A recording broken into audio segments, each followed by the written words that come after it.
green flag. Biggity, biggity, biggity. Let's go racing, boys. Let's go eat a goddamn snack. Hello, everyone. Welcome back to another episode of the Touchdowns and Track Limits podcast. I am your host, Ethan, and Jimmy couldn't make it tonight, and Terry's we don't know where he is. Terry's falling asleep. Terry's asleep, probably. But as always, Skylar's here. Yeah. And I don't know how much we genuinely have to talk about this week, but we'll sure as hell give it a shot. We'll make the most of it. I mean, we can definitely make some racing segments out of a bit more out of the racing with the Vegas Grand Prix Saturday night. Yeah, we got some, I think, O'Reilly Auto Parts series stuff going on here. I saw some new technical alliances coming about. Is that where we're starting tonight? Yeah, we might as well. I mean, we'll save football for last. As you get into that point of the football year, there's not much to talk about. Until the playoffs come around.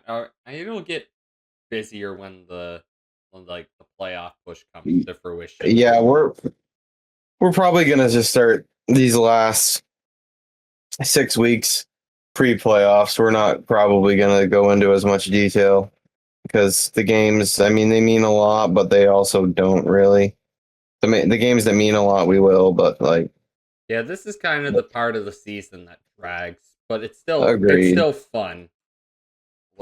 It's football, and we only get it for 4 months of the year. But I need to find these guys on Instagram. What guys?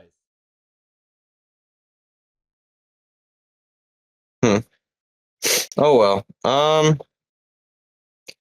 Well, we can start off with a little bit of truck stuff while we try to find the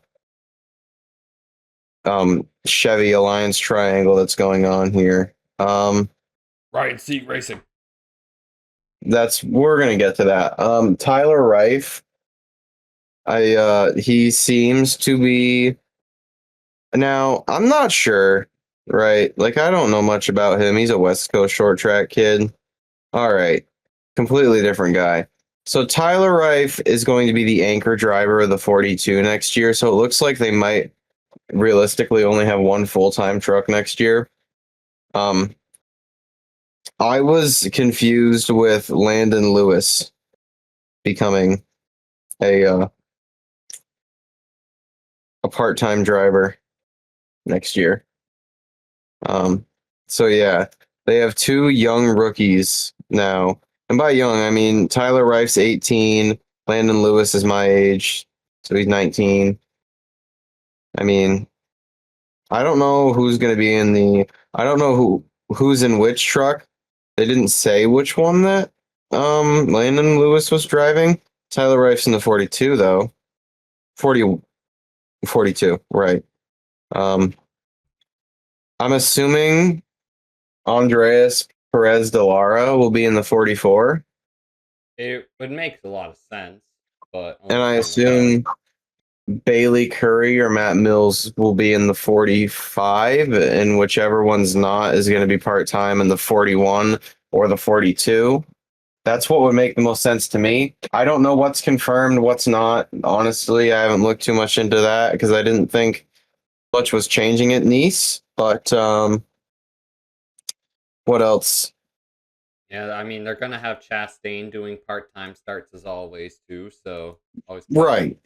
Did you see? You got to factor that in. Did you see the freaking colleague ride? They're doing that free agent driver program. Dude, I was reading the press release. Dude, we can literally email them to try and get a friggin' truck series race. Yeah, no, I saw that. Could you imagine just emailing colleague race and be like, "Yeah, bro, I'm really good on iRacing. Can I have a truck racing?" I get what they're trying to do, but why? I don't know. I just thought it was funny myself. I think it is funny. I want to know, I want them to confirm that last truck. So are they doing 3 full-time and then 1 part-time? I would assume so. I probably have the one like uh local, like that free agent ride or whatever, and then they'll probably have an all-star car of some sort. So, Skylar, So Ethan. obviously, we set the precedent. We can't talk about anything in particular, but the information that you and me know, that's why I'm so confused on that ride, because I feel like, I don't know. Well, it may be that a certain someone we know about is gonna be sharing that ride with Tony Stewart and Casey Kane too. It could be. I could be entirely wrong. We'll know eventually, I'm assuming. I It'll think probably that be the truck for the owner's points, is what I'm thinking. right. Well, I'm telling you that I think that Casey Kane or Tony Stewart, one of them will drive that truck. I think Casey Kane's a lot more likely. I expect to agree. see him in a Dodge. As a lifelong Tony Stewart fan, I would love to see Tony come back and do a one-off, but I think it's one of the most unlikely things in the world.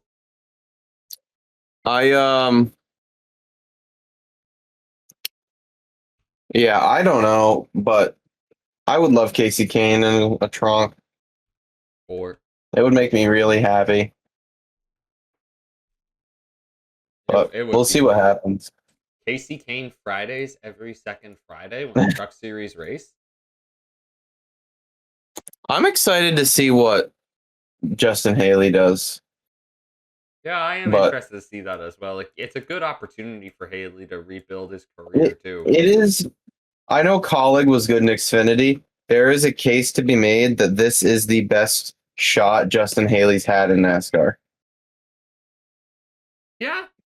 I think. mean, when he was at Colleague, those Xfinity rides were pretty good. They were pretty good, but this is the factory team. That's true. This is the team. If he can win and contend every race here, he could be the guy for Dodge if they go cup racing. I don't know.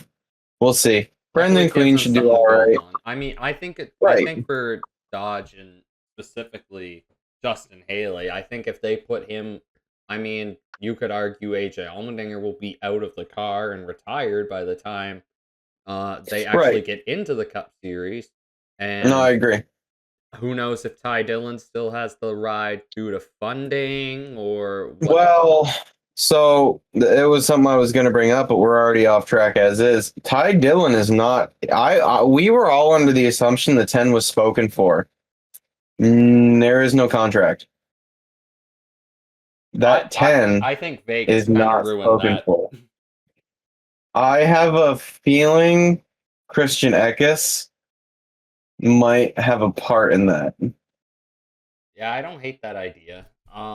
Because what's his bar? Part time.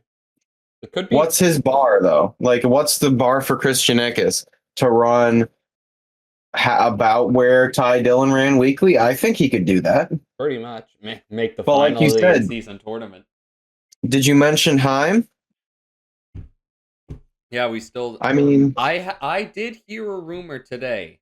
I mean, it's probably false that I heard Legacy was going to send John Hunter Nemechek back to the Xfinity Series and put Corey Heim in the 42. So I heard a rumor. I can't confirm or deny, but I just what I heard. I don't see it. So I don't see it either. Because for however much issues John Hunter Nemechek gets into one track and he does get into, I think on pace, he's probably faster than Corey Heim right now. I think, and you can look at them, they were both in KBM trucks, and both not in the same equipment. Well, actually, yeah, if you look at SHR start versus SHR, and I'm talking Xfinity SHR, Sam Hunt Racing, John Hunter's always been faster. And John Hunter has a lot of Cup experience. I don't see how it benefits Legacy in any way to send him to the Xfinity Series. Well, when Corey Heim was in the 43 filling in for Jones last year, where did he finish relative to Nemechek? I'll look that up. That is a fair point. I get what you're saying, but you also got to remember Actually, I don't know. I would think. Jones got injured at Talladega, so Right. at So Dover, let's see. John Hunter Nemechek finished 20th. Where the hell is time? where did he wreck though? I honestly can't. The only thing I remember about that race is that Corey Heim was 25th. The only thing I can remember from that race is Denny Hamlin aero blocking Kyle Larson like a madman. Yeah, I woke up like right at that green white checker, and I'm like, holy shit, Chase Briscoe's gonna do. Oh, Chase Briscoe didn't do fucking shit. I was so disappointed. Texas, Kansas. Where did Kansas. I'm having a look at that now. I'm Nemechek looking was at it. John 13th. Hunter. Yeah, but John Actually, Hunter was 10th. I will say, I did a video about I actually edited it literally this morning about the top 5 closest finishes in NASCAR history, and obviously that Kansas race was on there. And I heard Mike Joy say that Corey Heim got wrecked coming to the checkered flag in that race. So I don't know where he was running before that, but I just know that that was the reality. Heim ended up 22nd. I think you're looking at the wrong Kansas race. Well, Jones got injured in the 2024 Talladega race in the spring. So he filled in a year has gone by. Man, I'm looking at this past year. Well, I'm looking at John Hunter John Hunter finished 10th in this year's Kansas race in the 42. Oh yeah, that's Corey Heim was in the 67. Yeah, and he beat. If anything, that's a better ride, to be honest. Yeah, and John Hunter still finished top 10, and Heim finished 13th. Meanwhile, Eric Jones finished the wrecked, so that doesn't count. I just think the best relative comparison is when they were in the same car. Look, basically. The only impressive finish he's had, and it is slightly impressive, was Bristol. Yeah, but that Bristol run was pretty impressive, especially with all the tire wear in that race. The fact that a rookie came out of that virtually unscathed deserves some credit. And then you look at the top 10, and Zane Smith finished 3rd, Hocevar 7th. Logano, who's notoriously bad at Bristol, finished 5th. I don't know. I want to see more out of Heim consistently in Cup. Like, I want to see him make more partial starts before we talk about firing Nemechek for him, you know? Like, if Legacy were to open a 3rd car, yeah. But I just don't see how it benefits them getting rid of Nemechek. Because Nemechek justifies having Jones. Jones keeps the car clean and has real technical knowledge of race cars. Nemechek's just fast. I don't know. Yeah, Toyota's weird. Hey, Toyota's weird. If you're Toyota and you bring, if you find a kid who isn't the greatest but brings money, you sign him up. So I think the only thing that's saving Toyota right now with Heim, not with what happened to Heim, with what happened to Jesse Love from happening to Heim, is that Denny Hamlin was smart enough to sign Heim to a development deal. Yep, that's pretty much what's saving Corey Heim and Toyota. But again, I'm vocal that I don't think he should lose this ride, but is Roger Penske calling Corey Heim? But in that case, should Josh Berry replace Cindric? I would rather see Berry in the 2, to be honest. I think Berry in the 2 is a championship threat. I was just going to say, Berry in the 2 could win the entire fucking thing. That's the problem, right? But if he gets that consistency, he's a championship threat for sure. Right. But I say, what happened to Jesse Love? There's rumors that Jimmy Johnson likes Jesse Love more than Corey Heim, which, again, statistically, if you want to look at the last time they raced each other, right? Corey Heim versus Jesse Love in the Xfinity Series. And Love's younger than Heim. Love was way faster. I'm just saying, Love is I don't know. Corey Haim's good, but I don't think he's What people make him. fire-winning cup drivers or fire-fast cup drivers good. Like Cindric, in my opinion, unless Tyler Reddick is available to drive your race car, if you're Penske, you shouldn't get rid of Cindric. And we're like 10 days away from trial day. So Yeah, shit's about to that get is crazy. true. I don't know what will happen if they lose this because it involves 7 drivers. Okay, let's go through this real quick. So think about these 7 drivers. Noah Gragson. I like have to end up back in Xfinity. I love I Noah, think but he'd have I to go think back to Xfinity. all Noah's roads lead to Xfinity right now. Well, O'Reilly, I guess. Yeah. Still get Zane used to it. Smith. Zane Smith should be a cup driver. Agreed. Todd Gilliland, But I think, should be a cup driver. I think instead of worrying about where all these drivers go, I think we got to think about where those 6 charters end up. Personally. Yeah, so let's pull. I think one of them goes to Junior Let's pull up a Motorsports. list. Let's pull up a list of NASCAR teams on the internet. NASCAR. I'm Googling for the first time in the show's history. I hope you're all happy with this. I've done it before. All right. It's all good. I hope list of NASCAR teams. Okay. Oh wow, it's literally on NASCAR's website. Okay. So obviously the teams that already have were Front Row and 2311 are out for obvious reasons. So the teams that could get another charter, Haas, Hayek, Junior Motorsports. I don't see Haas or Colleague Hayek Racing. getting another charter. No. Colleague Racing, Not Legacy Dodge, Motor they Club. won't get one. RFK Racing, To be fair, Richard. that if Legacy ends up with a 3rd charter out of all this, if it ends up in disaster for 2311 and Front Row, that could be the best news for Ryan Preece's career. I think that Ryan Preece will stay in Roush no matter what. I think the job he did last year. He held down the fort. He was higher than Brad in points. He was higher than Brad in points, since based on speed, he was consistently better than Butchers. I could see. I think the main team that sticks out to me that could expand is RCR. I would hate that. I really would. I hate it too, but you got 4 drivers. You got Kyle Busch, Austin Dillon, Austin Hill, and Jesse Love. And Jesse Love, in my opinion, Kyle Busch leaves RCR at the end of the year. Yeah, then you can move up Jesse Love and Austin Hill into the Cup Series. Not that Austin Hill deserves it, but it's what's going to happen. If I were Austin Hill, I'd just stick to doing part-times at maybe road courses and the super speedways.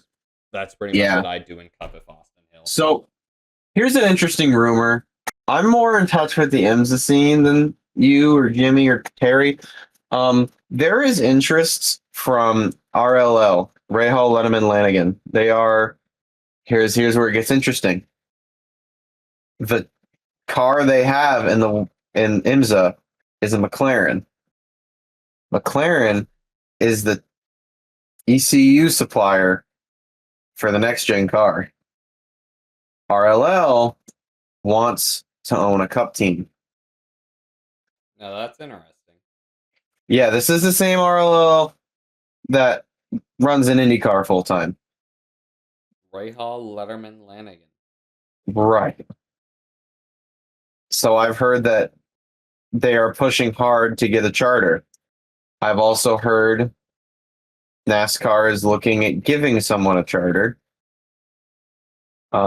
We can all speculate who that is. I think there's only one person NASCAR would give a charter to, though. So that would be Dale Earnhardt Jr. Yeah, I think, and I don't think they'd be giving it to him in the sense of for free. I think they'd just be giving him a deal that he probably can't refuse. Pretty much. Having Dale Jr. in the Cup Series would be awesome. I gotta say. Let me play devil's advocate here. This is going to be very controversial, but I've told you this before, right? We're talking about IMSA interest, like big worldwide motorsports, eyes on a NASCAR team. We're talking about Dale Jr. in the Cup Series. Is the better option keeping around 2311 in front row? I mean, I think NASCAR's too petty about them suing them to keep them around if they win the lawsuit, to be honest. Right. But It would be. I'd much I'm rather. just saying. If you have the opportunity to keep Michael Jordan in your sport, you take it unless you're petty ass NASCAR. What has Michael Jordan brought viewership wise? I mean, if anything, viewership's gone down, but I think that's due to NASCAR. That's my point. Deal. I think that's true as well, but I mean, it wouldn't be so bad if honestly, to be fair to NASCAR's TV deal, it wouldn't be that bad if 75% of the races were on cable. Right.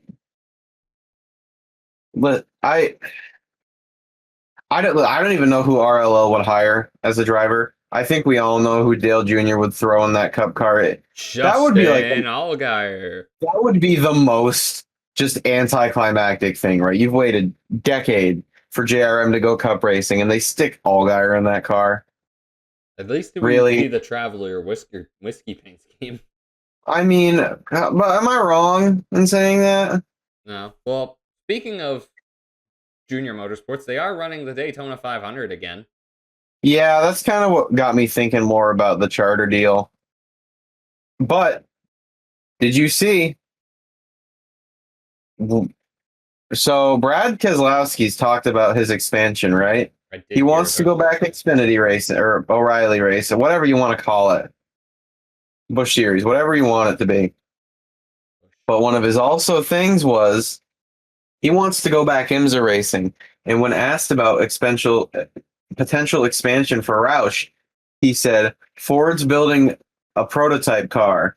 I want my team to run that car in America in 2027. Yeah, that would be pretty. So you're saying there's a chance? So I'm saying the majority owner of Roush Fenway Keselowski Racing wants to run an IMSA team. That's what I'm saying. I like it. So I'm saying, in the same vein of RLL being involved in NASCAR team being involved in IMSA. That's the thing. NASCAR's got to legitimize itself. Like, you got to pick your niche and legitimize your drivers. If you want to be a short track mainly thing, that's fine. But you still have to prove that, these drivers are great drivers. We know they are, obviously. This is not me saying that I don't think they are. I think they are. I've seen oval racers do their thing. It's nothing normal people can do, but you have to legitimize that someone like Austin Cindric's doing. You got to say they can go and run with the best of them on a road course. Cindric's proven that. He raced a Daytona 24 last year. He could have won that race. AJ Allmendinger, he's won on a road course. Kyle Larson's won the 24 hours of Daytona. Connor Zillage. Chris Buescher's put in a lot of time on the road courses. Wouldn't it be a lot for him to have a chance to go win the 24 hours of Daytona? I mean, I think he'd have a good shot at it. I think he would too. I just don't know, man. If you can send your NASCAR drivers to go, I forgot Zillage too, but I mean, I don't even think I need to mention him. Connor. I think it's the stupidest thing ever that they would let him go to Bahrain because. Let me clear this up, though. Let me clear this up. I was incredibly wrong on our last thing. I said that I didn't expect Connor Zillage to test for Cadillac. I was wrong. He's testing with Cadillac right now. Jeez. Not as we speak. He tested this past week and weekend, but he is testing a GTP car. Cadillac still hasn't fully finalized their lineups for Daytona. Connor Zilch is probably racing a touring car at Daytona. You figure they might put Sergio Perez or Valtteri Bottas in to help the F1 brand? Dude, I would love to see Checo, and mainly Checo, because I still think, watching what Red Bull did, I still think Checo had it, because he was closer. I think Checo's had it a lot more than any other Red Bull second driver. Right. Yeah, I would like to see Checo in a Cadillac car. That would be fantastic. I would like Valtteri in it too. I want more people to run the Daytona 24. It's a cool event. But anyway, where were we at with this whole, oh yes. Right. What? And we're taking Allmendinger out of this and Van Gisbergen and Zilic out of this, right? Because they're they came from road course racing. What drivers in the NASCAR Cup Series could get in a prototype car at Sebring and threaten for the win? Chris Buescher comes to mind. Who else? Is that it? Maybe Christopher Bell? I don't think so. I think that Chris Buescher's... I forgot Michael McDowell. Yeah, McDowell too, I guess. Never mind. We're counting out him again. He came from road racing too. I count out McDowell. How did I forget about him? McDowell could do all this too. I forget about that Spire car, the 71, but there's not many people that I think could go do it. So I just, if they could make it a season-long points format and then start sending your drivers to race other cars, that will legitimize the sport. And you know what? Maybe Maybe. They'll never be as popular as they were in the mid-2000s. Accept it, move on. And Ty Gibbs is a good road racer too, to be fair to him. Ty Gibbs is not getting in Grandpa a Toyota own it. And winning at Sebring. I'm just saying he's a good racer. That's all I'm saying. Yeah. I'm interested to see what happens with those charters. I would like if RLL got a chart. I don't know. No one wins in this scenario. No, not really. I think if the teams win, it's best case scenario, but everyone thought that when NIL was approved for college football. And it's pretty much ruined college football. So. Yeah, pretty much. Well, we were talking about the alliances, or started to, and then I went on this tangent. Haas factory team, I forgot about this, is switching to Chevy in 2026. Ryan Sieg Racing is forming an alliance with Haas. You can correct me if I'm wrong. Viking Motorsports, who recently signed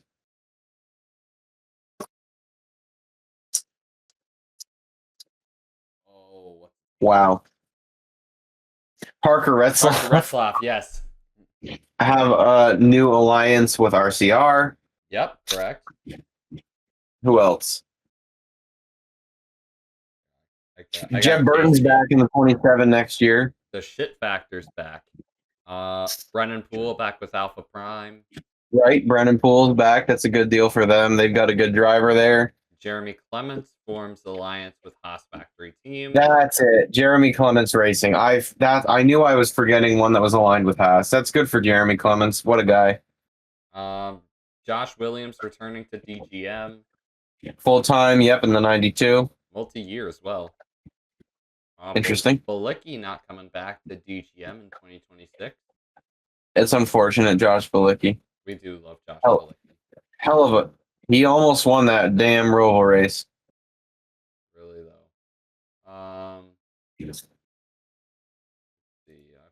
Go back to the Cup Series news to quickly go over the headlines. The new Camaro ZL1 is set to debut for the 2026 season. What do you think?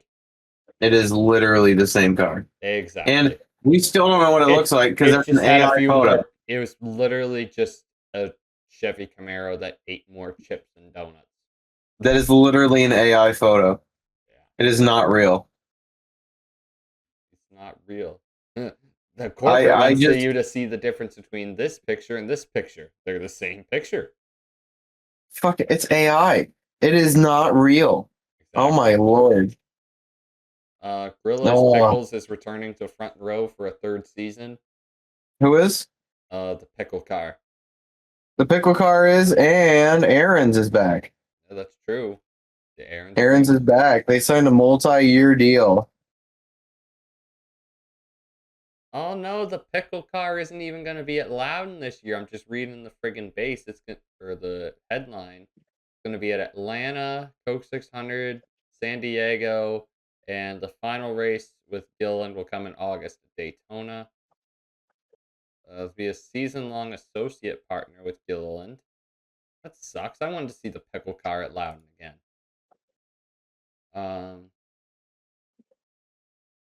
Trackhouse Racing says Project 91 is likely to return next season. Good. Who would you like to see amongst that 91 Chevrolet? Scott McLaughlin. Yes, indeed. I would love to I'd see like to Scott McLaughlin in a truck at St. Petersburg. That's what I would love to Yeah, he see. won't. I know he won't, but it would be awesome. I think he has any interest in that. I think it'd be awesome if he did. But... I think it would be too. Scott McLaughlin's the big one that comes to mind. Well, open wheel drivers, I think with the connection, Valtteri. You know what they could do is they could even put Scott McLaughlin in the 91 car at Phoenix when they're doing the doubleheader. I think Joseph Newgarden at Phoenix. You think Penske would let him do that? Oh no, I forgot. Penske's not a Chevy team. Penske is a Chevy team In IndyCar. in IndyCar though. So I'm trying to look at the Just IndyCar saying. schedule to see when. No, you're right though. I didn't even think of that. It makes sense, but at the same time, No. I just No, you're right. I didn't even think of that. trying to think maybe. I mean, maybe you could get Scott McLaughlin in at the Roval. Maybe. Maybe Scott McLaughlin's a little bit too out there.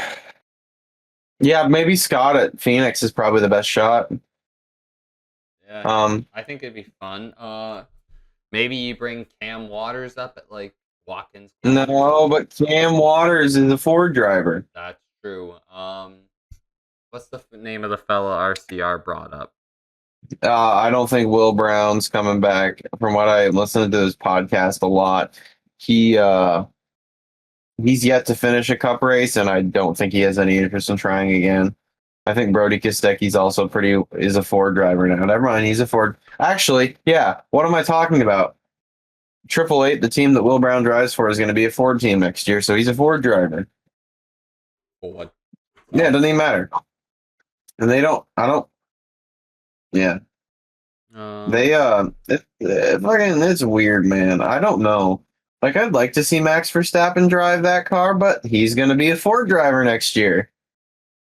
Very true. So maybe Checo? Ooh, Nah. that would be awesome. Nah. Oh, They're not going back to Daniel Nah, Ricciardo. what happened? Daniel Ricciardo's the face of Ford Racing. Is he? Yes. Jeez. Maybe Valtteri Bottas is not out of the question. I don't think. Jensen Button, potentially. He's had ties with GM. I would not hate Jensen Button in the 91 on a one-off. Trying to think of what drivers want to race NASCAR. Jordan Taylor, maybe. Yeah. He's done some NASCAR stuff. He might want another shot at a road course. I mean, from what we heard, it sounded like they wanted Jordan Taylor to run the third Spire car, or the France family wanted to put Jordan Taylor in a race car at Sonoma. Yes, that's true. So maybe NASCAR wants him to run Project 91. I wouldn't hate it. I wouldn't hate it either, especially for a one-off. Yeah. Trying to think of IMSA drivers. Not really many in the GM pipeline.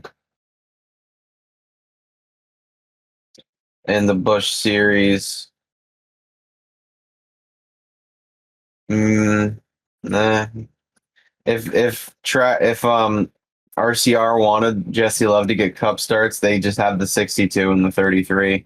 Exactly. So I don't see. Yeah, I just don't know. There aren't that many people. It's probably gonna be someone at a left field like we saw Kimi with Räikkönen SVG. again. Nah, I think Raikkonen's probably done. Think about it. He hasn't raced Wow. stock cars and he hasn't raced, to my knowledge, like this in 2 years. So Exactly. Yeah. I did. His last one was Coda. Remember last year, 23. Yeah, 23 Coda was his last race. Yep, that's true. I mean, Um, maybe he wants to have a hobby again. Who knows? maybe. I But mean, think about it. It's going to be international talents. I think that's already been established. yeah, So we got to look internationally. Max, again, maybe Lewis. I It's a bit out there, but he's had interest in NASCAR before. yeah, especially on road courses. Yeah, potentially Lewis Hamilton's interested. Yeah, I don't know when you would get him in though. Maybe at It would have to be the beginning of the year. I was gonna say yeah, it'd have to be like Daytona or Coda. And I don't know if he wants to do any of that. So, not Daytona. I doubt he'd do Daytona. What's the 2026 schedule? But do they? I mean, Australia is the weekend after Coda. They could try it, I mean, they could. but I don't think they should, though. anyway. I mean, it's the beginning of their year, so I don't think that'd be the smartest move. Yeah, no, I would agree. There could be something stupid happen to Lewis and gets hurt. I don't think Ferrari would be too keen on that. No. I think Scott McLaughlin's probably the most obvious one. Probably at Phoenix, run the double. Maybe Alex Below too. Yeah. Yeah, actually, yeah, Alex Palou potentially. I think Alex Palou wants to run at Indy though. Or I think he wants to do the double. Yeah, I think the double would be a lot of fun for Alex Below. But I think so too. Do you see the news Trackhouse plans in the future to run Zilich in the double? I would love that. I don't think they should do it now, but when he's like 22 or 23, yeah, why the hell not? Yeah, no, they said not next year, at the very least. Yeah. Maybe like give him some time to give him established in Cup and like maybe Right. 2028, 29. I think that's a good opportunity for Connor Zillage to run it. I agree. He'd do great at it. He really would. But Thank you. the only other NASCAR headline I have is that Brad Paisley's headlining a concert at Coca-Cola 600 weekend. So that's kind of cool. It's good for him. Good for fans. Good concert. Anyway, Las Vegas Grand Prix. Shall we segue into that? I guess we can. Yeah, it's basic. This race is basically make or break for Oscar Piastri, in my opinion. If you ask me. Same with Max, really, but more so for Oscar. Yeah, I don't know, man. Not nothing. It's over. Unless Lando bins it. Which you always can because I don't know. I think we have seen a different Lando in these last few races. In races where he, especially in qualifying, he would like have a terrible second lap and have a situations where he'd usually have a terrible second lap in qualifying. He'd go down to like P6 on the grid. He's actually putting in the results now, and he's not making a silly mistake. He's holding it down. He's actually, I gotta give him a lot of credit. He is driving like a really decent driver at the moment. I gotta give him his props. right. But yeah, it's gonna be tough for Oscar to make up that gap. Like he's almost a full race behind as it is. So he basically needs to win, and Lando needs to bin it if we want any bit of a title fight. To be fair, Qatar is a sprint race, so Fair enough. maybe something could happen there. I figure I don't know, man. Do you think Verstappen can win this one?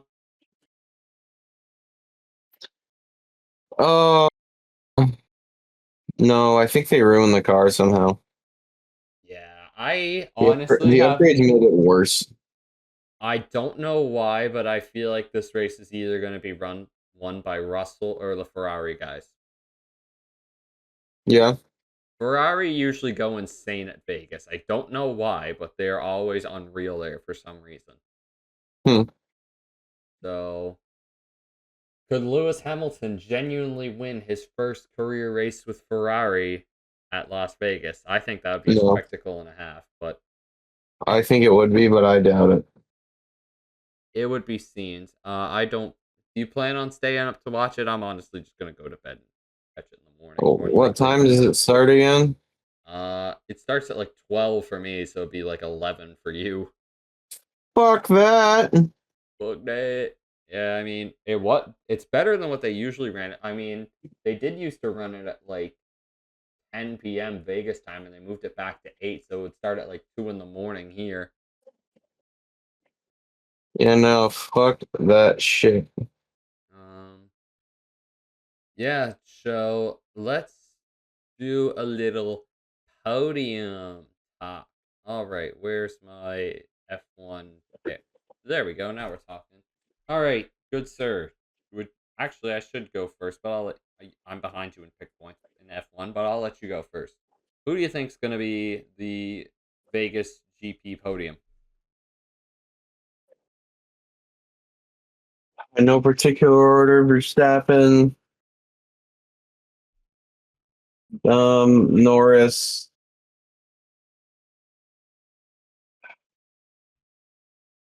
Russell. Yeah, I Yeah, don't hate that. I want to say Russell. He normally runs pretty all right at this place. I'm gonna say Russell, Leclerc, and Verstappen. That's what I think. I think Verstappen wins. He's really fast in America most of the time. America. Um,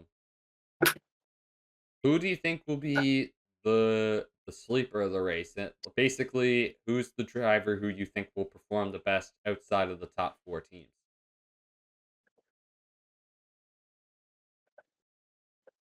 Oliver Behrman probably.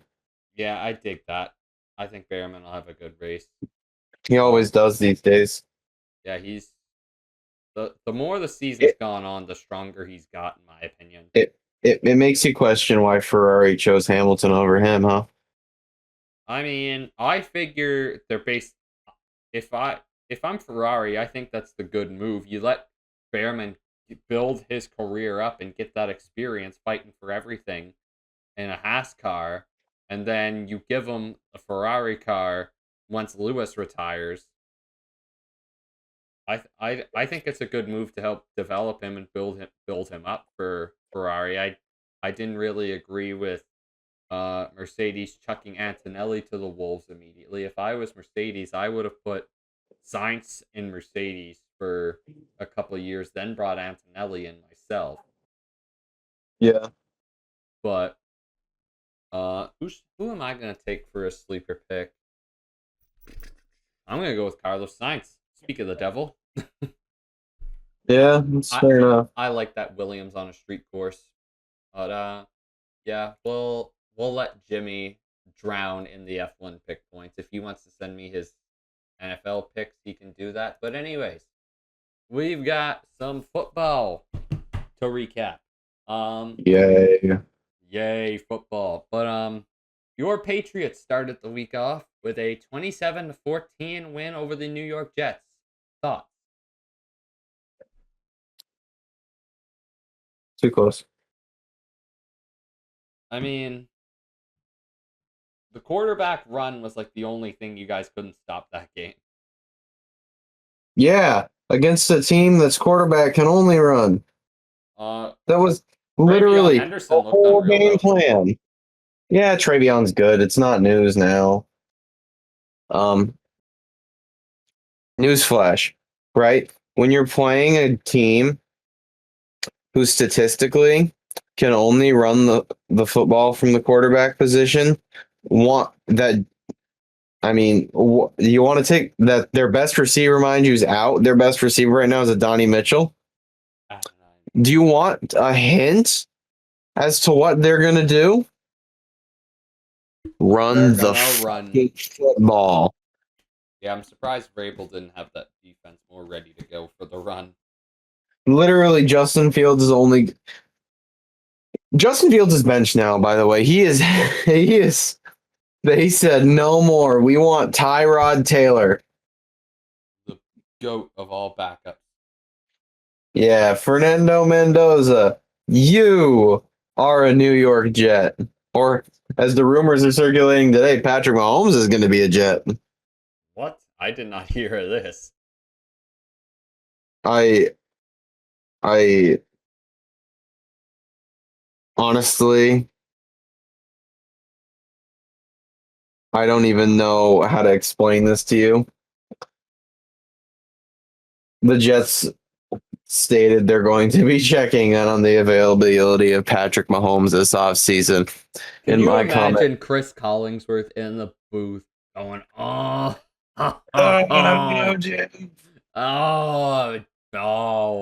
Mike, now here's a guy in Mahomes who looks really good on the New York Jets.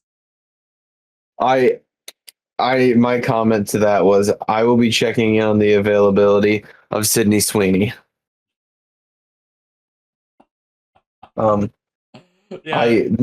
People.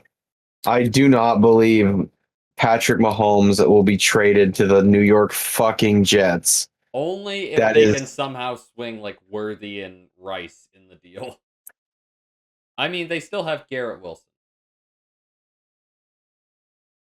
But huh? I mean, I don't know, man. I am at a loss. Madrid game happened. Fuck, that was a terror. You know, we're on a streak of I think the Patriots game is the only breath we've had. We've had some pretty shitty fucking primetime games this year. These last couple of weeks. Yeah, no, we have.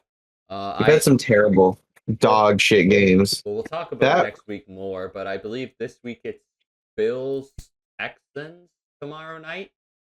Oh yeah, and fucking he's not even playing. CJ Stroud. Yeah, Davis Mills in the game. Sunday night will be sick though. Bucks Rams, that will be a sick game. Yeah, and I think it's Panthers 49ers on Monday night.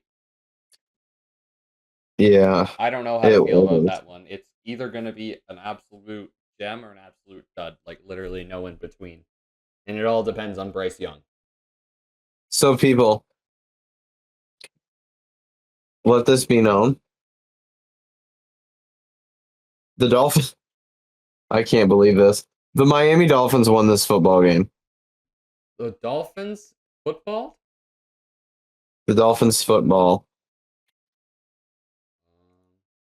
I'm trying to figure out where they even scored the touchdown. Well, Marcus Mariota sold the game pretty much in overtime. Right. His first play of OT, chucked the pick. Yeah, literally.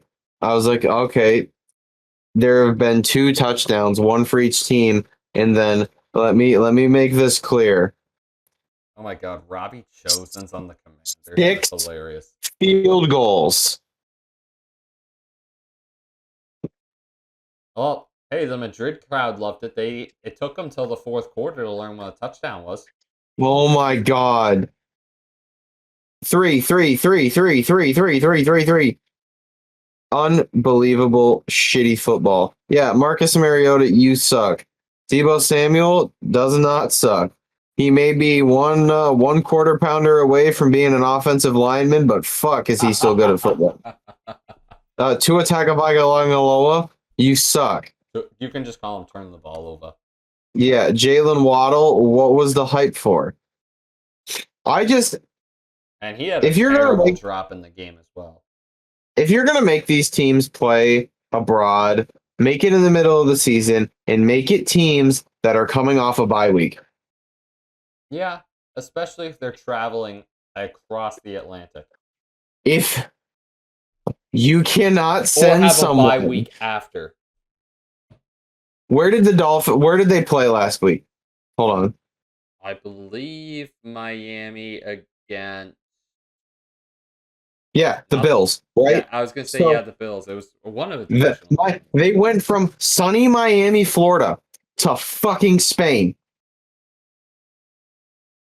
in like 3 days, right?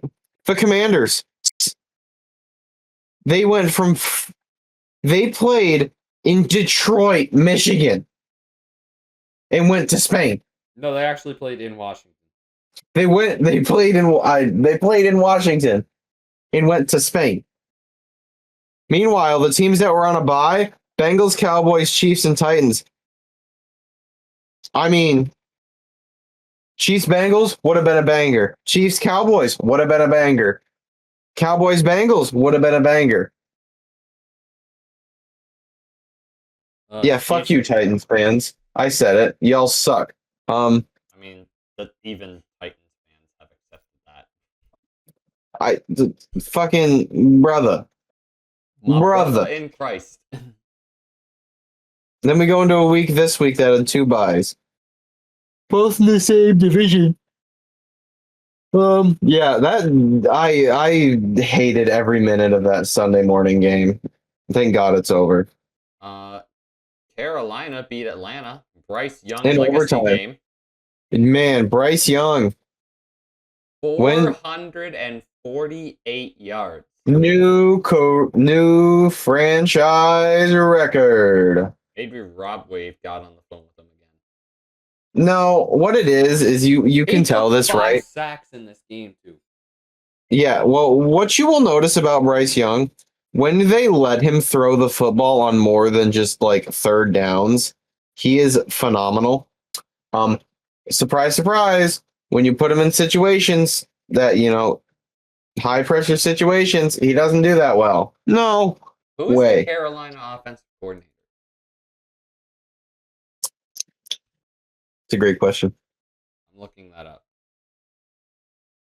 Is it the head coach? The head coach is Dave Canales. I know that. Teteroa McMillan had an absolutely fucking god tier game. 8 receptions, 2 touchdowns, 130 receiving yards. Brad Fucking Isick is the Carolina offensive coordinator, and he was Fire the him. Tampa Bay Buccaneers wide receiver coach in 2023. fire him. Fired. He's fired. Yeah, Michael Penix Jr.'s season-ending surgery today. Hey, he only went through half of what I threw. He only had a partial ACL tear. Mine was full ruptured. Yeah. Bijan Robinson went off. Drake London's also dead. Drake London's not actually dead. But he might as well be. Pretty much. He gets brutalized. Yeah, this was a every decent goddamn game. play. This was a decent game. I mean, Kirk Cousins still sucks. Michael Penix went 13 for 16. Kirk Cousins went 6 for 14. So, Man, I gotta ask you something because I seen this What? come up the other day. Because how did the Falcons interview the likes of Mike Vrabel and Dan Campbell and all these guys for the head coaching position, and then go, "Yep, Raheem Morris is our guy." That's what I want to know the answer to. because I think Mike Vrabel wasn't interested in any job other than New England. Yeah, totally fair. I think that Mike Vrabel was, yeah. I think that if they could have had Mike Vrabel and not fucked with Gerard Mayo, they would have. So, Anyway, but that is a good point. You gotta wonder if those coaches didn't want Atlanta. pretty much. That's the way- Because we'll get to it in a minute. One head coach in particular I was very high on in their team. I was right, so I feel really good about it. Yeah, Panthers, I made this is completely unrelated. I made the prediction. You can go back and listen to this. I was of the opinion the Panthers were going to win that division. I still believe that. They are one game behind the Bucks.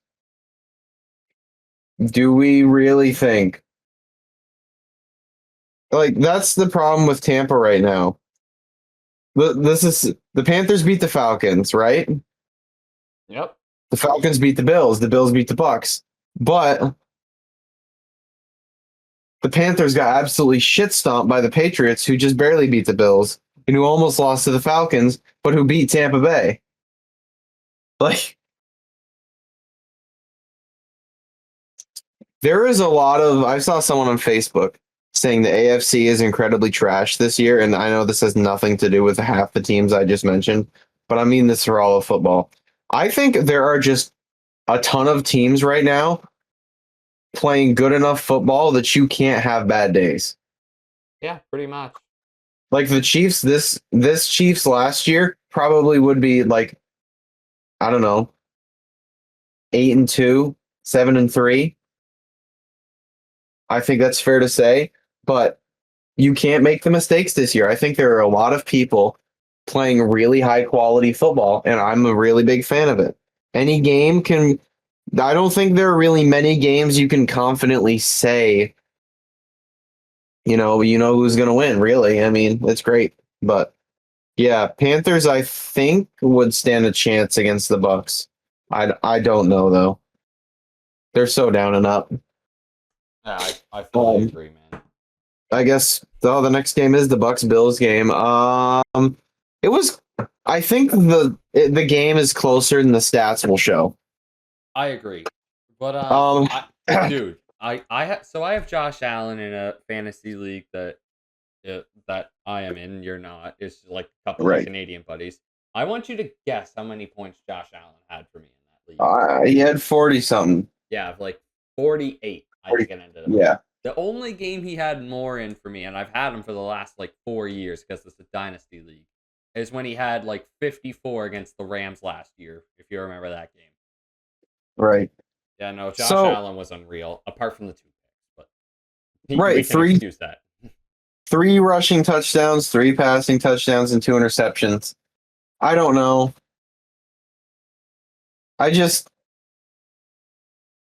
He's competing with Drake May now.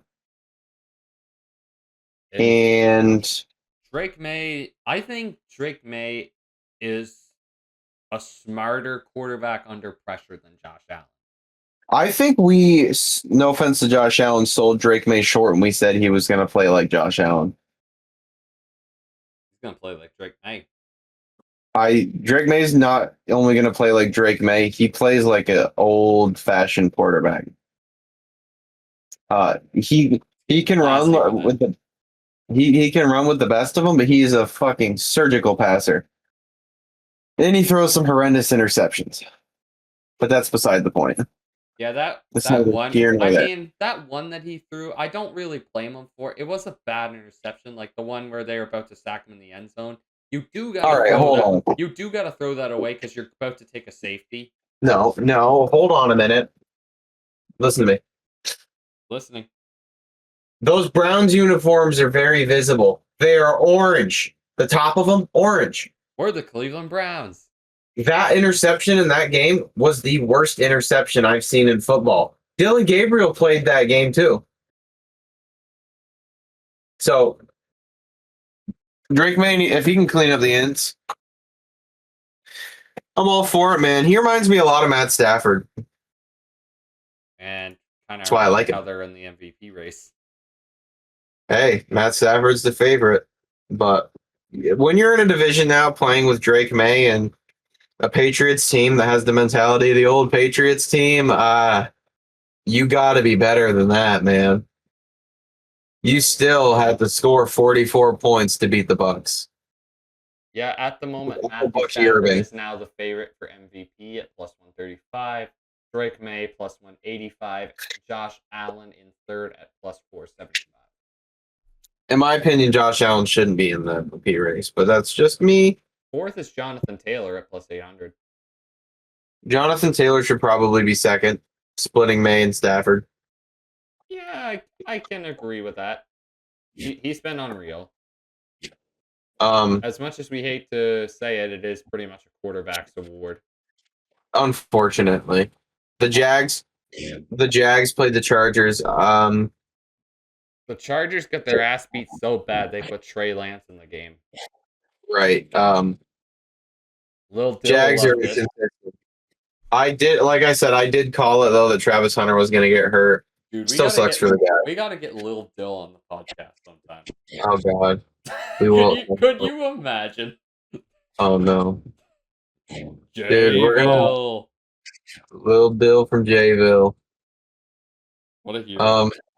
So this is where we're really gonna skip over the Chargers Jags game because that game should never. It sucked. The Bears Vikings game. JJ McCarthy, you suck at football. 9 really showed. Yeah, fuck that. You know who doesn't suck at football? Caleb Williams. Caleb Williams. The Chicago Bears lead the NFC North. Man, and I love it. I said they were going to win the division. I still stand by that. Ben Johnson, you are a dog. I don't know who's going to win Coach of the Year, but it should be between him or Mike Vrabel, and there is no ifs, ands, or buts about it.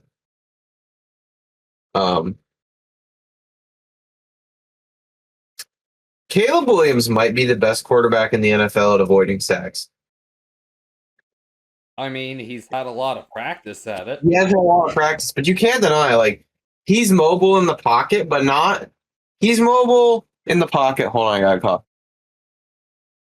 That's the nice thing about using this mic is I can mute myself with a tap on the top, so you don't have to edit out my coughing. Okay. There you go. Easy. Easy dubs. He's mobile in the pocket like Aaron Rodgers was. You know, like he moves around in the pocket, but he doesn't like take off all the time. You know, 100%. I like that in a quarterback. The Bears did almost lose this game, though. I think that's got to be kept in consideration. It does have to be kept in consideration. However, have you ever described how much Ben Johnson improved that game? How many times recently have you watched an NFC North game that hasn't gone down to a one score? Yeah, pretty much that. I mean, it's a very competitive division at the moment. It's a very competitive division. And there is an argument that the Packers are the worst team in that division. Actually, it's not an argument; it's a fact.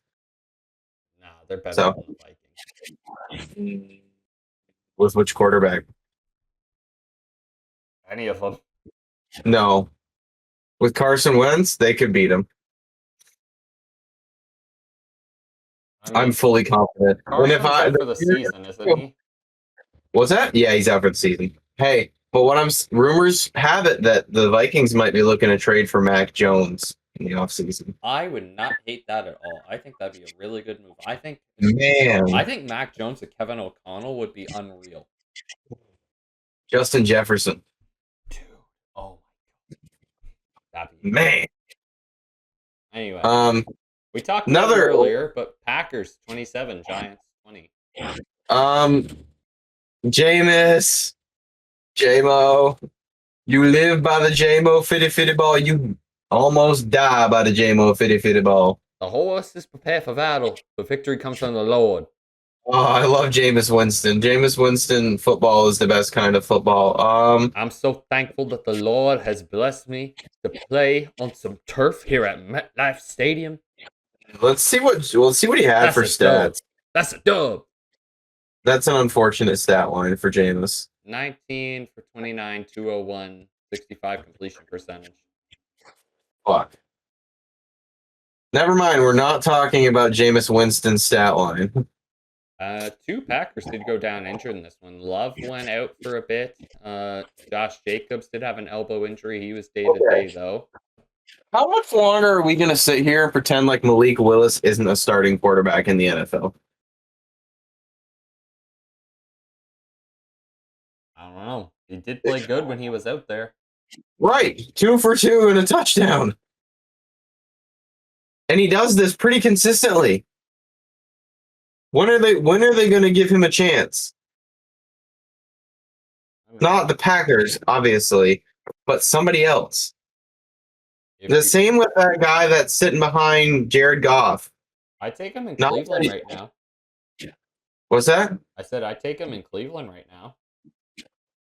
Yeah, I think that wouldn't be a terrible move at all. Hell, He was so highly touted. Jordan Love is just so plainly not it, man. Dude, he's got Aaron Rodgers on one shoulder and Brett Favre telling him to throw an interception on the other. He's got Aaron Rodgers on one and Brett Favre on the other, and they're both yelling, throwing it. Like, it's... No, one's yelling, throwing it, and the other's yelling, throw a phenomenal deep ball, and the other one is throw a easy pick. Yeah, and those combined make a terrible football player. Man, the Packers are really going to get beat by the Bears this year. Like, it's going to happen. I mean... What is going to happen? The tide's been starting to turn. I will say in that rivalry. What will happen? Like, what is going to happen to the world? Chaos. Screw Y2K. Screw the Mayan death calendar. What happens when the Bears start beating the shit out of the Packers? Can you imagine if that's like a multi-score deficit? When do they play next? I don't know. I have no idea.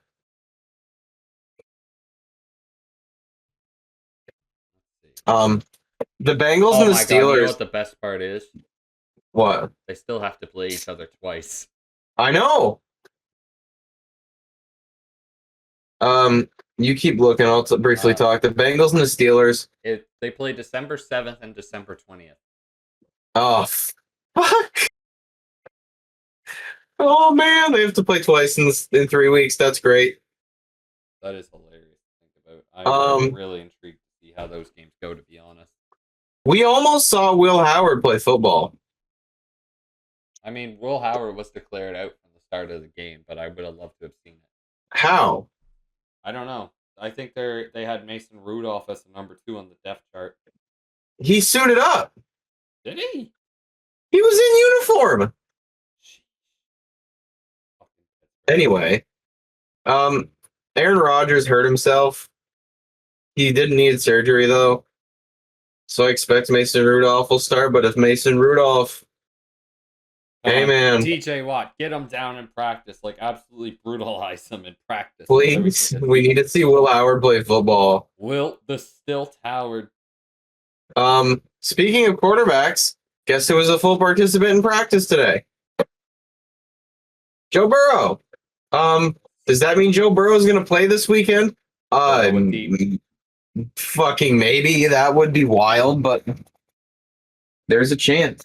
Well, they said from the beginning it would be 3 months. Right. There's a non-zero chance that Joe Burrow is going to be playing football in the next 2 weeks. I doubt it'll be playing this week, but next week? Yeah, probably next week. Suits up. Texans, Titans. Do we really have to mention that it happened? Like, I mean, it happened. That's all we have to say. It happened. Mills did have 274. And indeed, he did. Sam Ward had 194. Nah, fuck that game. Texans won. No one cares. 49ers beat the fuck. So they, again. So we're going to read the stats here. Brock Purdy, he's back. Jacoby Brissett, boy howdy. 47 completions. That's an NFL record. I love how he set the record and literally nobody cares. Yeah, because he passed for 452 yards, but 2 touchdowns, 2 interceptions. They only scored 22 points and got fucking murdered by 41-22 by the fucking 49ers, dude. I don't know if that's why no one cares. About Brissett or the 49ers defense.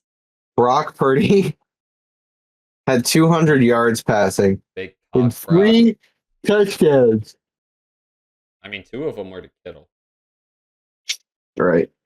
The other half of that division. What happened to Sam Darnold? Fucker seeing ghosts again. Bro is reliving his Jets days. Yeah. I hope that's just a phase. I don't want to see Sam Darnold go down this path again. It's literally, I don't even know how to describe it. It's like, it's when he's on a good team, then and they see another playoff caliber team. It's like he freezes. His fight or flight response kicks in. You know But who doesn't have a fight or Matt flight Stafford, response? Matt fucking Stafford, dude. He only had 130 passing yards and 2 touchdowns, but my fucking god, did he make it count? you're I welcome fucking for love him, by that the guy. way. What's that? You're welcome for him, by the way. I'm gonna win this league. I'm fucking going for it. Go big, go home, baby. Yeah. Hey, Skyla. Say the thing, Skyla. Which thing? Look at the next game, Skyla. Oh, Say it. we're the Cleveland Browns. Yeah. God. Boy, howdy. I genuinely thought we had a chance to win for once. So you can argue this with me. When Dylan Gabriel went down, your chance to win the game went down with him. Well, did you see Shadur's stat line? It was not good. No, we'll talk about it though. So, Just and have anyone a guess what his argues, completion you percentage know, was. we're gonna read Dylan Gabriel's first. People want to argue that Dylan Gabriel's a bad quarterback. He's not. He went 7 for 10, 68 yards, 70% completion percentage, no touchdowns, no interceptions. Took 1 sack. That was in like half a game, more than half a game. Dylan Gabriel is not an elite quarterback, but he is sure as fuck not the problem in Cleveland. No. Shador Sanders came in the game 4 for 16, 47 yards, 25% completion percentage, a quarter. He threw 1 interception and took his Skylar, read what his rating was. Passer rating. Read it. 13.5. That's the same amount of points that the Washington Commanders scored in the football game. The football game with Denny Hamlin and Connor Zilch. I don't care what you say about him not you first team reps. Baker Mayfield got sent to the Rams and a week later led a game-winning drive. Ooh, he had college experience. That's the fucking point. Shador Sanders has deserved none of the hype he gets. He played in a cupcake league in the college football scene. Couldn't do shit there. Got drafted in the 5th round because, surprise, surprise, he's a 5th round talent. Because, like it or not, I know they got their ass blown out in the fucking college football playoffs. That Oregon team was a phenomenal football team. They just were caught off guard, as everyone was, that Ohio State got their thumb out of their ass. Ohio State did it right. They were fucking dog shit all year long, and then they caught people by surprise. Yes, we're doing the exact opposite this year. Yes. But Dylan Gabriel deserved that QB2 role. And if you think for a second that he was just given that role in training camp, you're stupid. With all the hype surrounding him, do you really think they didn't want Shador to be the starting quarterback? No. I'll say this, right? If there's a definition of social media quarterback, that is Shador Sanders. It's not Justin Herbert.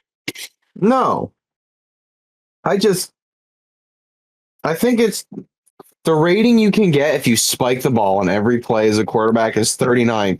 He got a 13. Skylar, what did Justin Fields get? Go find it. Against the Browns? Yeah, Patriots. Actually, yeah, against the Browns. Yeah, go find that. I'll read off Lamar's stuff. Lamar didn't have a good game. He 14 for 25, 193, 0 touchdowns, 2 interceptions, 5 To be sacks. fair, both of his picks were deflected. Get that? Yeah, the Browns defense is good. That's never been the problem. It's the offense.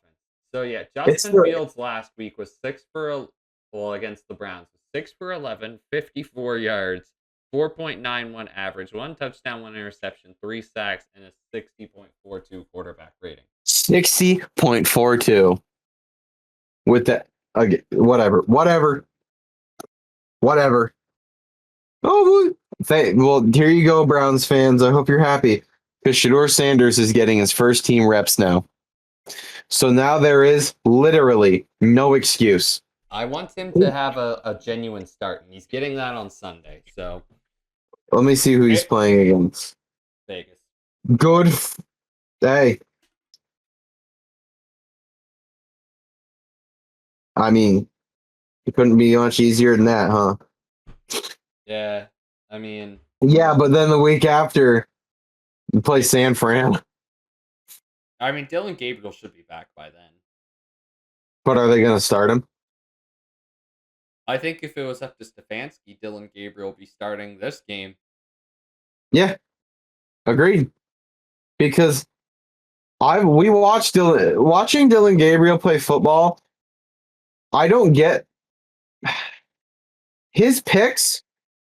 I don't think are because he makes bad choices. It's when he needs to play hero ball. Pretty much. He's playing more than what the team. He's trying to outperform to win the football game, and he's trying too hard. It's never a bad decision on his part. In which, I mean, you could say that's a bad choice, but not in the same way of like when Drake May threw to 44. He just threw directly at him and said himself, I forgot he could jump. Dylan Gabriel doesn't do that. I've never seen him do that. I think Dylan Gabriel would make a great backup in the National Football League. I really do. I think he could be a starting quarterback in the NFL. I think you put him in other offenses, he wins football games pretty consistently, but fuck, the Browns aren't that offense. No. That wasn't the game I watched, though.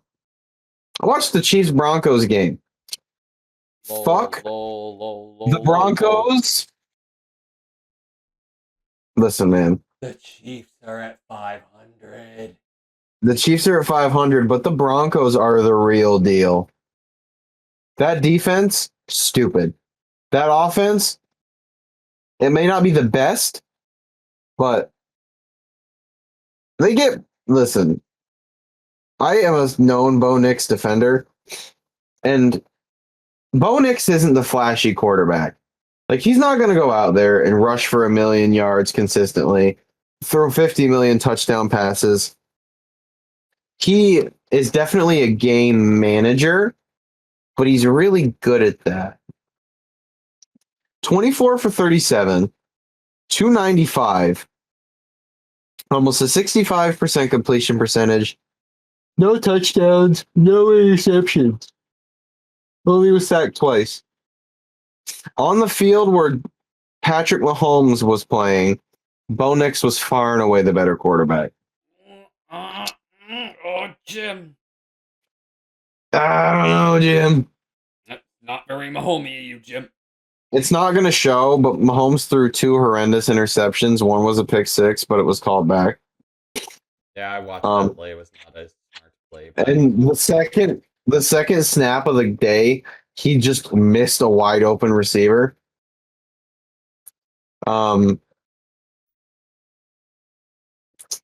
Denver, New England's going to have a tough time with Denver. It's just like it's 2015 all over again. We're back, baby. We're so back. I was texting Jim about this. We're talking about, what was I talking about? It was the AFC, right? I was like, the Broncos, the Colts, the Patriots, and the Steelers all lead their division. We are so back. Yeah, I just thought of a genuine question. It's so true. Here. I mean, I'll probably end up using this as one of my clips for the week, for the podcast, but what do you do if you're the Kansas City Chiefs? How do you save their season? Save the season? Yeah. Like, how do you make the playoffs with their current hope situation? And pray that the Chargers keep losing football games. Pretty much. That's it. That's literally all you can really do, because they're playing with other people that are going to win more games, like Jacksonville, like Texas. Or Texans, sorry. All right, You gotta hope. I'm gonna read to you the remaining games for the Chiefs schedule. So the Chiefs play Indianapolis on Sunday. Loss. Cowboys, Thanksgiving. Loss. Cowboys never lose on Thanksgiving. Texans, they get Houston on Sunday Night Football the week after that. So that game Actually, is going to be more important than people think it will be. That might be a determining factor in the playoffs for the Chiefs. That could genuinely. But here's the thing: is that they're both of them are ahead of the Baltimore Ravens right now, and the Baltimore Ravens could genuinely win out. The Baltimore Ravens are the same, 5-5, 5-5, 5-5. You want my honest opinion? They have to hope the Ravens crumble. Yeah, but because that Ravens team is fucking coming head to head. But that Ravens team is going hard to the finish line. And who do they all they have to do to get in? So here's a scenario before we keep going to the last two games of the week. Picture this. Baltimore wins that division. The Steelers take the wild card round. That fucks everyone over. That's it. Kansas is done. Out. Yeah, if Kansas City makes the playoffs, they're going to be a first-round exit if they keep this up. Right. I don't think they're making the playoffs. Not the way they're playing. I don't think you save the season. At this point, give it up. Yeah, no, you want that draft pick, baby. Their money, there may not be. Their money for the refs went to Philadelphia this year. I think they've just stopped getting the benefit of the doubt. It's not even horrendous calls. They just stopped getting the 50-50 calls, and look what it's done to them. But so yeah, after the Houston, Lions and the Eagles, after the Texans, the Chiefs had the Chargers, Titans, Broncos, and Raiders to end the season. What's Baltimore's? Let me have a look. We're going to quickly, while he's looking, glaze over that the Lions and the Eagles played football. Those teams suck. Even though the Eagles are the 1 seed, but they play terrible football. The NFC sucks. So guess who the Ravens have this week? I don't know. The Jets.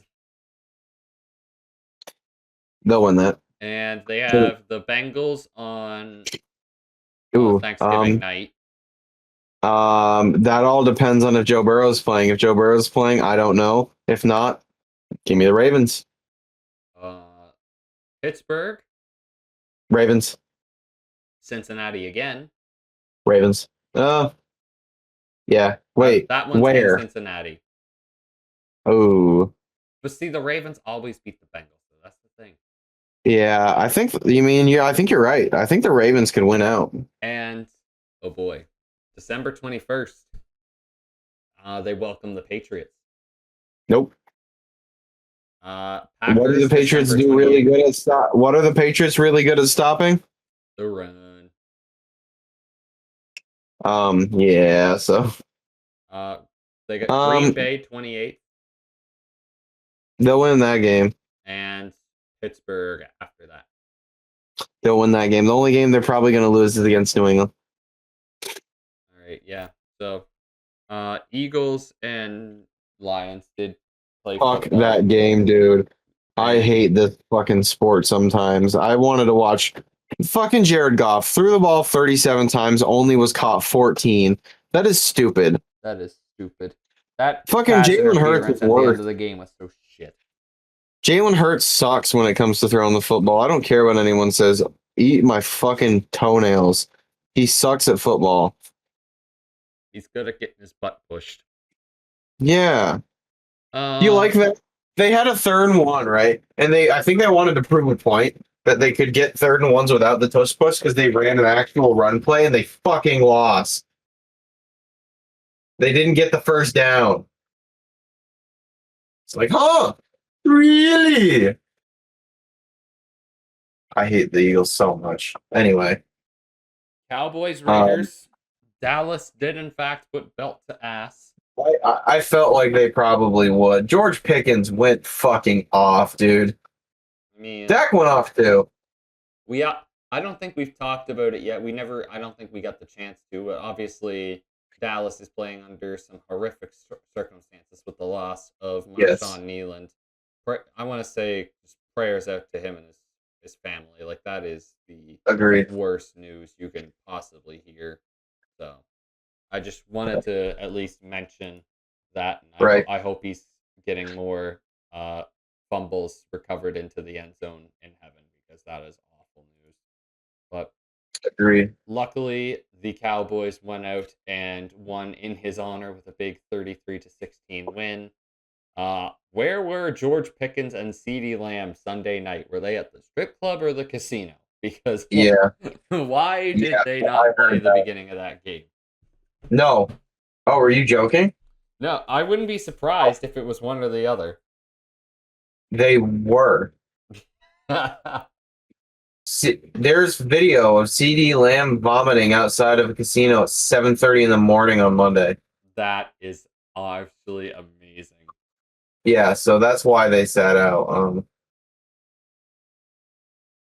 Yeah, that's just phenomenal. Yeah, I expected this, but good for Dallas. I wanted to take a look here. 90s George, Cowboys back, someone says. yeah, George Pickens put up 30 fantasy points. That's fucking nuts, dude. Wait, Jamar Chase is suspended. We didn't get to that. He gave I can't believe I'm about to say this, but he gave Jalen Ramsey the hawk to Tool. He spit on that Jalen. he spit on that Ramsey. He fuck yeah, dude. Speaking of people that are over 500, I'm over 500 in fantasy now. Hey, I need to mention this. Is that I have T. Higgins in one of my leagues, so Jamar Chase being suspended means T. Higgins is going to put up like 40 fantasy points. You know, Skylar, Sam Deering better watch out. Oh, Deering, he doesn't even set his lineup. He potentially is going to have to do the fantasy challenge. God. Or we just keep going till someone will do it. I'm just going to make Kaysen do it. Kaysen won't. Bitch. Anyway. It'll be either Sam or Ethan. So Ethan would do it, to be honest. But anyway. Okay. He's We'll the make most Ethan do likely it. to do it. But anyway. Because he set his lineup. Shall we get into predictions for next week, good sir? Sure, why not? All right, you go through the games and you fire them off to me. I'll let you go first because I lead you by 5 in the NFL pick points. So week 11, week 12. I want week 12. Give me week 12. Week 12. Bitch. Bills, Texans. The Bills are gonna win. Bills. Jets, Detroit. Or Giants, Detroit. Lions. Jets in Baltimore. Give me Baltimore. Give me the Steelers and the Steelers, Chicago. Give me the Chicago Bears. The Bears. Minnesota, Green Bay. Give me. Oh fuck! Give me Minnesota. This team sucks. Who are they even playing? Minnesota versus Green Bay. Oh Jesus. Well, that can settle the debate. Yeah. I don't know where this game lands for you, but I got Patriots versus Bengals. Give me them fucking New England Patriots, dude. We're the Patriots, my brother. Colts, Kansas, Colts. Seattle, Tennessee. Wonder. Seattle. Jacksonville, Arizona. Oh my God, CBS has the friggin' Kansas City. Jim. Oh, Jim. Give me. Man, we're about to watch Daniel Jones out quarterback Patrick Mahomes on the same field. Son of a bitch. God. Damn it. Jacksonville over Arizona. Jayville, Lil Dill. Skylar. Oh, I know which game he's got. Give me Las Vegas. Piece of shit. Don't hate the. Oh my God. Philadelphia plays Dallas. Oh, Jesus. You know what? You know what? Yeah, I'm thinking it too. I will Give me the Dallas Cowboys. Fuck it, dude. You know, we ball. I think I'm confident in this. Dallas has secretly rebuilt their defense this year and completely made the Micah Parsons trade worth it, in my eyes. They fucking did it. Having Quinn and Williams there definitely doesn't hurt none. So give me Dallas. I think the offense for Dallas will completely overpower that fucking defense. Dear I don't God. think you can't. Look at the You have next Jake. game. Nobody's You gonna got watch Jake- that next game. Nah, fuck that. You got Jake Ferguson, George Pickens, and CeeDee Lamb on the same field. You can't guard them all. So I don't know, man. I don't know, Jim. I don't know, Jim. Give me Dak Prescott or Jalen Hurts. That game's on Fox, Yeah, so Brady will end up calling that. Fuck, dude. We gotta watch Kirk Cousins play Tyler Show in 2025. Fuck that. I don't know. Fucking New Orleans, I guess. Saints by accident. Yeah, give me the Saints. No, actually, yeah, give me the Saints. What am I talking about? Bijan Robinson can't be everything. The game that I'm most hyped for this week, Tampa Bay, LA. Oh, Panthers 49ers? Oh, wait. No, we got Tampa Bay and Rams, bro. No, I know. Give me the Rams. It's not that hard. The Rams defense is the best defense in football right now, so I still think that game will fucking slap. I think the game will slap. It has gone unnoticed. You can't replace Aaron Donald physically, but they have come as close as they physically can with Jared Burns. The man's a fucking dog. They've tried their best, I'll say that. I think the Rams are more of a Super Bowl threat than people are giving them credit for. I think if any team's going to beat the Patriots or the Broncos or the Colts from the AFC, or if I think any of the NFC teams can beat those AFC teams, I think it's the Rams. Because I think they're the only offense that can score like an AFC team. Let me check my Canva, because I'm going to release the power rankings tomorrow. I only have the Rams behind the Seahawks and NFC teams. Yeah. And the Seahawks were the number one for like the last 3 weeks, and I dropped them to number 4. So yeah, give me the Rams. I think the Rams are really good. I mean, Matt Stafford, he's thrown like fucking 2 interceptions for like 27 fucking touchdowns. That is stupid. And he's finally got more career wins than losses now. Just fuck the thing. Right, he's over 500 in his NFL career, and he played for fucking Detroit for like 15 years or something stupid. He's such a I love that man. He's so great. He is the best of the best. He really is. Matt Stafford is a top 5 talent of all time. Top 5. You know what? Fuck it. He is a top 5 quarterback of all time. He is. Another Super Bowl, and I think he's definitely in the picture for sure. Nah, I think that you got to look at what he did with Detroit. I think he is easily top 5. If you put someone like Aaron Rodgers in there, I don't know. Who would you rather have in their prime on your team, Matt Stafford or Aaron Rodgers? I'd much rather have Matt Stafford, to be honest. Exactly. That's the point. Just saying. He may not be able to throw the deep ball, but man, who was the first to really revolutionize the no-look pass, the baseball pass? Right, Stafford. It's a shame he didn't get a natty in Georgia, but anyway. Dude, before we make the Monday Night Football pick, I genuinely want to ask you, if you were to predict the Super Bowl as of right now, who do you think it is?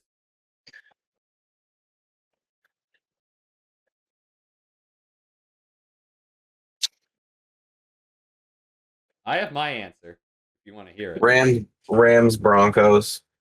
I think the Broncos win it. I was going to say Rams, Patriots. Nah. I don't think the Patriots are equipped to handle that defense yet. Hey. That Broncos... People are saying that Drake May is basically the clone Tom Brady. And he's not. Tom Brady's first Super Bowl win was against the Rams. Yeah, but they didn't have to go through a Sean Payton defense. I don't know. That Broncos defense is just too good right now. Maybe they'll bring back the New Orleans defensive coordinator who had the bounties on all those players too. Maybe, but All right. Anyway, give me that's fantastic. Niners, Panthers. Who you got? You're gonna hate me again. You're gonna pick Carolina, aren't you? I'm gonna pick Carolina. Honestly, I respect it. If T Mac can do what he did if T Mac and if Bryce Young can continue to do what he's done, I don't see why not. I'm gonna laugh if Bryce Young's the better quarterback than fucking Brock Purdy. Yeah, that would be kind of funny. We're talking about like the fucking Panthers seriously being a playoff team this year, and you are still talking about a Bryce. And people, not you, people are still asking if Bryce Young deserves to be the starter. What? Are you kidding me? Deserves it over Andy Dalton. Like, huh? Yeah. The Bryce Young disrespect is just unreal. Pretty much. Undeserved. I'm already typing my picks in because I pretty much know who I'm going to take. It's a late night. So far, I've already got Bills, Ravens, Bears, Patriots, Lions, Packers. I want to watch this game so bad just to watch the Colts outplay the Chiefs. It's gonna happen. Is it in Kansas City?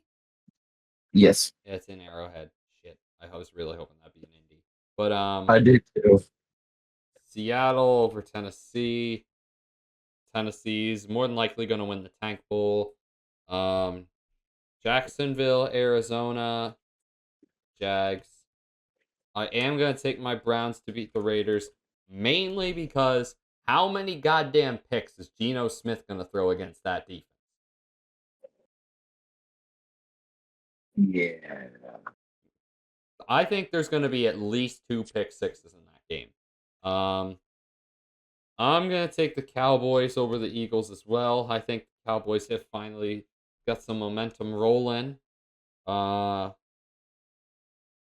it. I'll take the Saints as well. Fuck it. I'm going to go Rams over Bucks. I bet you would. Oh, it's tough. I don't know. Part of me wants to take Carolina. But I'm going to take the 49ers. Good. No. Bad. All right. Mr. Ethan, would you like to give us your weekly college football segment before we There is literally one fucking game. That's literally it. There's only one game I think you should take time out of your Saturday to watch. USC versus Oregon. That will be a good one. Miami, I don't even know. Miami, I think, plays Virginia Tech. I looked at it a second ago. I don't know why I don't remember. Ohio State probably plays the high school team I played for. I don't know. Texas plays somebody. Somebody that it's not ranked and it's not a matchup. Tennessee versus Florida could be a decent game, but I don't know what to get out of Florida, but I also don't know what to get out of Tennessee. So, I mean, I want Missouri. to hear your thoughts on the Oklahoma-Alabama. That was a good game. I watched that game. Yeah. Yeah. I wanted Alabama to win. Bama. Yeah, it was a good game. SEC has a lot of good games. I will say, who's the Alabama quarterback? What's his name again? Ty Simpson. Ty Simpson. Dog. He had a bad first half. I don't know who the Heisman is. It certainly shouldn't be Julian Sand. He's had the easiest schedule of anyone in the conversation. I think the linebacker from Texas Tech should be higher up than he is. They will never give the Heisman to a defensive player.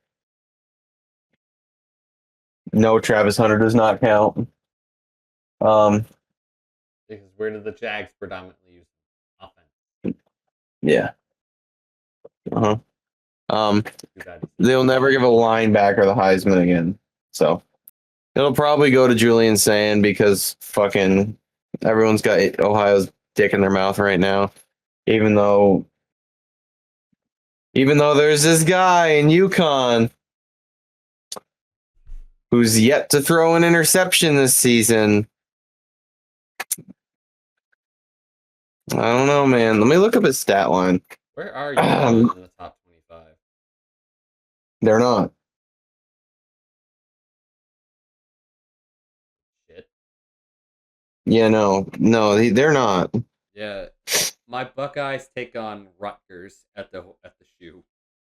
Oh, I lied. He's got a better touchdown to interception ratio right now than Matt Stafford. He's 5 yards short of 3,000 yards, 25 touchdowns, 1 interception. He is the best quarterback in college football by a long shot. Like, he's number 1. Entering the draft. He's a senior, so his name is Joey Fagnano. Kid's a fucking dog. He played for the University of Maine. Okay. Yep, he played for the University of Maine.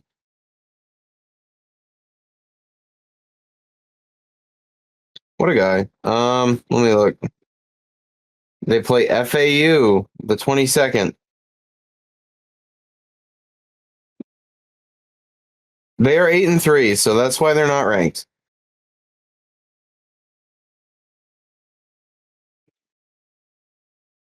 One interception. That's a shame. Who did he play against? Oh, AFA. They beat Duke. So Duke is notorious. And well, they lost to Delaware. You know what? They beat Duke. That's all that matters. Duke. Beat North Carolina while you're at it. Next up, hockey. Yeah, I guess I watched some hockey last night. I'll quickly go over the standings and shit. So I watched the Calgary Flames versus the Blackhawks. That game sucked. what was the score? No, I don't even fucking remember. I fell asleep halfway through. It was really bad. Let me look. Tell me. Let me go look. Got some. Fuck. Hold on. NHL. Tuesday. That 5-2 Blackhawks. That game sucked.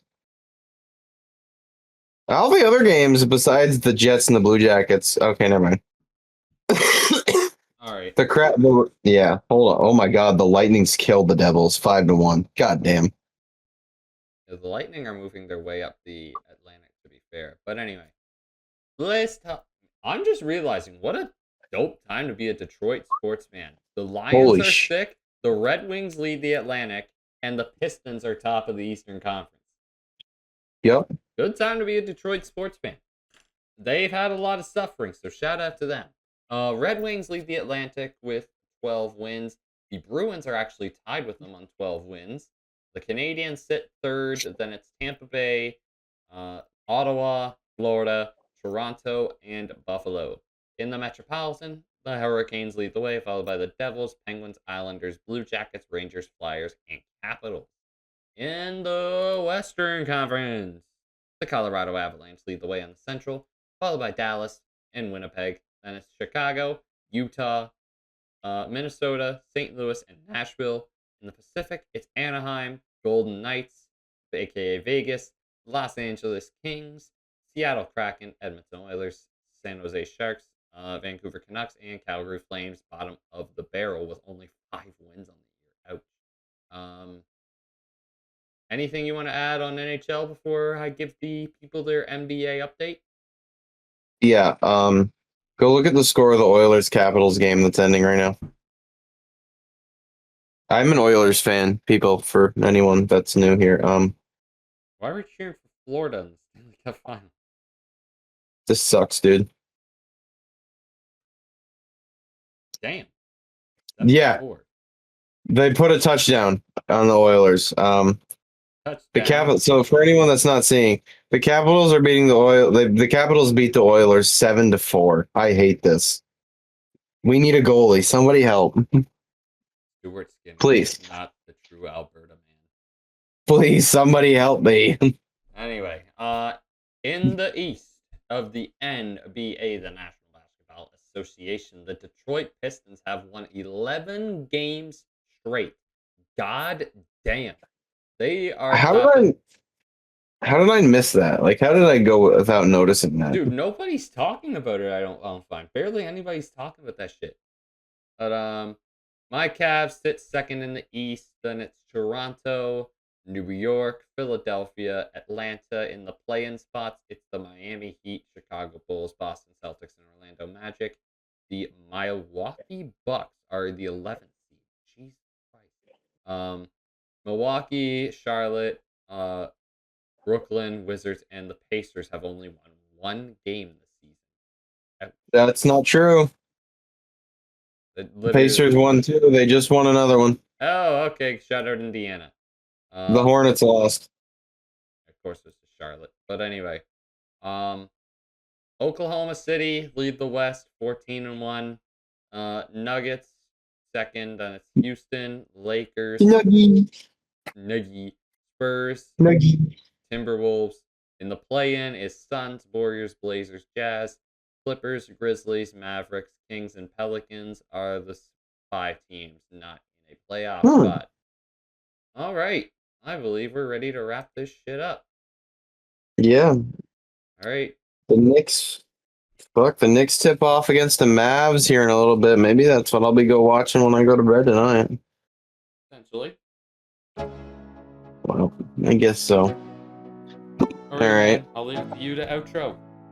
Well, everyone, thank you for watching. Thank you for listening to another episode of the Touchdowns and Track Limits podcast. I've been your host. Skylar's been my wonderful co-host as always. Bet responsibly, enjoy football responsibly. Don't play drinking games with how many times CBS commentators mention, I don't know, Jim Patrick Mahomes. This weekend, yeah. Have a good weekend, everyone. See you next week. Bye-bye. Later. Let's go eat a goddamn snack. Here we go, green flag, biggity, biggity, biggity. Let's go racing, boys!